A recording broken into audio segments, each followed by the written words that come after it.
Hi, I'm Marty Nemko. We tend to valorize an MD who offers an unlikely to be cured patient the option of palliative care, focusing on comfort rather than additional attempts to cure with likely to fail, expensive, painful treatments. Counselors, on the other hand, are less likely to be praised for suggesting palliation. Most counselors have been faced with a client whose condition, for example, anxiety or depression, whom they believe is too unlikely to sufficiently improve to justify the time and cost of more sessions. Yet the counselor may continue to try to help the client improve, or if the counselor believes that's too unlikely to be worth the client's time or money, he or she suggests that sessions be discontinued or makes a referral. At that point, such counselors might want to add an option, palliation, that is, helping the client make the most of the status quo. For example, consider a client whose major depression has improved little despite the full range of treatments. Instead of continuing to try to improve the depression, suggesting sessions be discontinued, or referring the client to another professional, sometimes it's appropriate to offer to redirect sessions to palliation. The counselor might say something like, "I'm wondering if we shouldn't focus on making the most of your situation as it is. For example, managing your work and personal life to accommodate to your depression, and focusing more calmly riding out your bad episodes, knowing that this too shall pass. What do you think?" Now, understandably, palliative counseling can engender resistance, both from counselors and clients.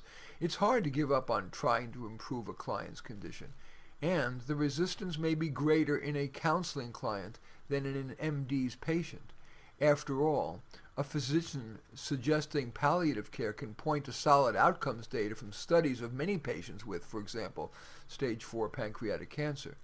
In contrast, a counselor can't as easily point to solid data that suggests poor prospects for a person, for example, their treatment-resistant anxiety, let alone for a career counselor to show a client solid studies that indicate that further effort to search for a sustainably better-paying job is too unlikely to bear fruit. In presenting the palliative option to clients, of course, wording is key.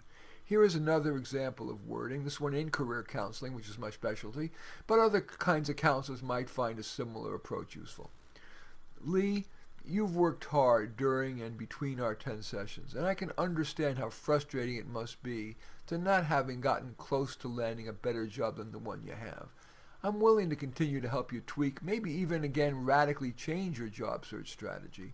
Or you may feel you should discontinue our work together and go it alone or with another counselor. But there is another option I'd like to offer.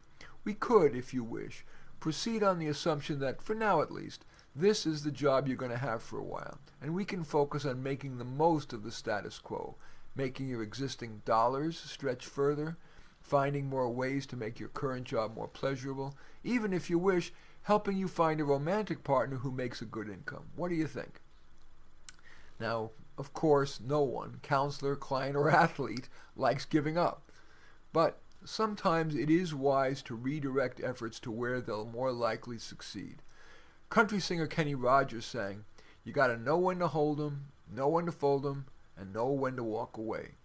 I would add, know when to change the game. Thank you for watching. If you like it, welcome your sharing it. I'm Marty Nemko.